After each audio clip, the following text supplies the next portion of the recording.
धीरेन्द्र शास्त्री का एक वीडियो मेरे पास बार बार भेजा जा रहा है और बोला जा रहा है कि भाई देखो इसने क्या बोला, इस पे आप अपनी प्रतिक्रिया दो वगैरह वगैरह। तो चलिए सबसे पहले वीडियो सुन लेते हैं, उसके बाद में फिर हम आगे की बातचीत करते हैं।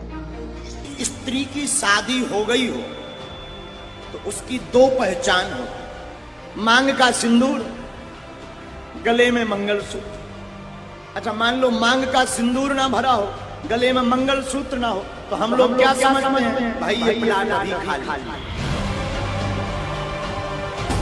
निशाने पर हिंदू महिलाएं और मांग का सिंदूर भर गया हो, गले में मंगलसूत्र लटक गया हो, तो हम लोग दूर से ही देखकर समझ जाते कि रजिस्ट्री हो चुकी।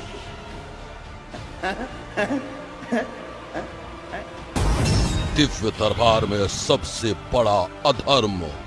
डॉग दो प्रकार के होते हैं, एक डॉग होता पालतू, एक होता फालतू। पालतू होता उसके गले में पट्टा होता है, उसी प्रकार जो राम जी का पालतू हो जाता उनके गले में कंठी माला होती है, जो फालतू होता है तो बिना माला। मायावी बाबा के बोल बवाल सनसनी। तो सुन लिया आपने। अब आप ये देखिए, अच्छा एक बात और उससे पहले कि इस वीडियो के बाद में जो बाबा के भक्त लोग हैं या जो अपने आप को कट्टर हिंदू या हिंदू राष्ट्र समर्थक बताते हैं, उनको बुरा नहीं लगा होगा ना। पता क्या बोलेंगे? अरे ये तो महाराज जी नादान हैं, तो नादानियत में बोल दिया, मासूम है मासूमियत ने बोल दिया। अरे भाई पहले तुम एक बात तय कर लो कि वो संत है या मासूम बालक है, हैं? अरे संत बनने की भाई कुछ तो प्रक्रिया होती है, उस प्रक्रिया को पार करने के बाद ही तो किसी को संत कहा जा सकता है। कि कोई भी आया उठ करके और जहाँ कुछ करके तुम्हें दिखा दिया और ध्याविए मैं बन गया बाबा। सबसे पहले तो ये जो उदाहरण दिया इस चीज को लेकर के, ये बहुत ही ज्यादा शर्मनाक है, और एक संत के रूप में तो बहुत ज्यादा शर्मनाक है। एक आम आदमी कहता तो शर्मनाक होता, संत के रूप में एक बाबा कह रहा है तो वो बहुत ज्यादा शर्मनाक है, और वो भी इतने बड़े मंच से। और ताज्जुब की बात, जो वहां बैठे लोग हैं तालियां बजा रहे हैं। कैमरामैन ने तुरंत फोकस कर दिया उन ऐसी महिलाओं पर जिन्होंने सिंदूर नहीं लगाया हुआ था और मंगलसूत्र नहीं पहना हुआ था, है ना।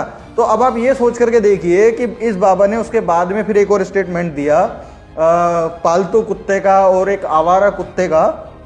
तो बोलना तो शायद ये महिलाओं को ही चाह रहा था कि जो पालतू महिला होती है वो उसके गले में पट्टा होता है, यानी कि मंगलसूत्र होता है और सिंदूर होता है, और जिसके गले में मंगलसूत्र या सिंदूर नहीं है वो आवारा होती है। लेकिन महाराज जी ने जो है इस चीज को मोड़ दिया और राम के ऊपर ले गए कि जो राम का भक्त है उस गले में ये पट्टा होगा और जो नहीं है वो आवारा है। मैंने तो आवारा राम के भक्त भी देखे हैं भाई साहब, और इतने इतने क्रूर जाहिल लोग देखे हैं, और वो कहते हैं राम राम राम राम।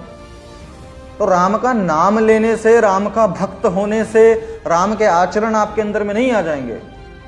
राम के जो जीवन चरित्र है उसको पढ़ करके, समझ के, सीख के उसको जीवन में अगर अप्लाई करता है कोई व्यक्ति, तो उसको लोग खुद ही राम का भक्त बोलने लग जाएंगे और असल में वो राम का भक्त कहलाएगा। लेकिन इनका अलग ही फंडा है कि जी राम का भक्त बनना है, कट्टर हिंदू बनना है, तो धर्म वरम पढ़ने की जरूरत थोड़ी है, पालन करने की जरूरत थोड़ी है, अपने आचरण में उतारने की जरूरत थोड़ी है। ये पट्टा पहन लो, तुम पालतू कुत्ते हो गए, राम के पालतू हो गए, और अगर नहीं पहना है तो तुम आवारा हो। तो मतलब किस तरह की वाहियात बातें जो है ये बाबा जी लगातार मंच के माध्यम से कर रहे हैं, और लाखों लोग फिर भी सुनने जा रहे हैं। तो भैया इतने सब होने के बाद में तो एक ही बात निकल करके आती है कि इस देश के लोगों को आदत पड़ चुकी है अपना पुट्ठा पिटवाने की। तो भैया पिटवाने दो इन्हें, ये खुद ही कहते हैं। बहुत सारे लोग कमेंट में आके कहते हैं अरे वो कर रहा है तो करने दो, वो कर रहा है, वो जो मान रहा है मानने दो, तुमको क्या दिक्कत होती है। तो ठीक है भैया, हम बोल देते हैं कि तुमको जो करना है, जो मानना है, बाबा के पास जाना है, जाओ। रोकने वाला तो मैं हूं नहीं ना, मैं आपसे पहले आकर आपको रोकता था कि नहीं नहीं मैंने गेट बंद कर दिया, नहीं नहीं तुम नहीं जाओगे। अरे दो चार बातें होती हैं, और क्योंकि बाबा क्या कर रहा है, बाबा भी तो बात ही कर रहा है ना, वो भी तो विचारधारा ही फैला रहा है ना। बस फर्क इतना है कि उस विचारधारा से आप गर्त में जाएंगे और शायद हमारी विचारधारा से थोड़ा अभाव में जाएंगे। उनकी विचारधारा से आप अंधविश्वास और पाखंड की तरफ घुसते जाएंगे, और हमारी विचारधारा से उन चीज़ों से बाहर निकलोगे। अब कौन सा सही है, कौन सा गलत है, आपके जीवन में कौन सा फिट बैठेगा, इसका गणित जो है वो आप ही को लगाना पड़ेगा।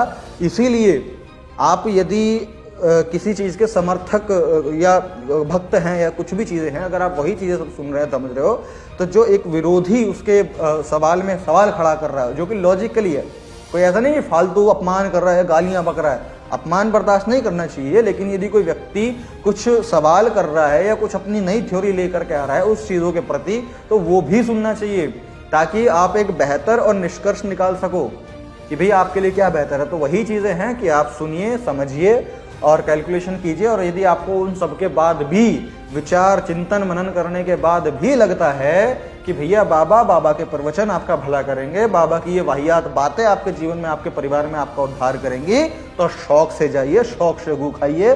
कोई हम जैसा आदमी आपको रोकने वाला नहीं है।